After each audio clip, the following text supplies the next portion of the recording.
ആലുവ എടത്തലയിൽ ഉണങ്ങിയ പുല്ലിനും പ്ലാസ്റ്റിക് മാലിന്യങ്ങൾക്കും തീപിടിച്ചു. ഉച്ചയ്ക്ക് 11 മണിയോടെയാണ് എടത്തല അടിവാരം ഗ്രൗണ്ടിൽ തീപിടുത്തമുണ്ടായത്.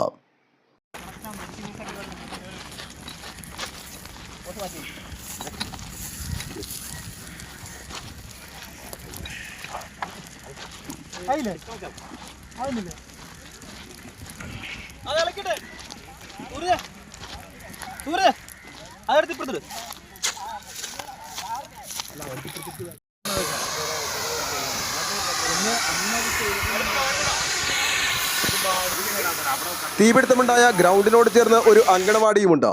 ഇവിടുത്തെ ടീച്ചർമാരും ജീവനക്കാരും നാട്ടുകാരും ഉൾപ്പെടെ ഉടൻ തീയണക്കുന്നതിനുള്ള ശ്രമങ്ങൾ ആരംഭിച്ചു.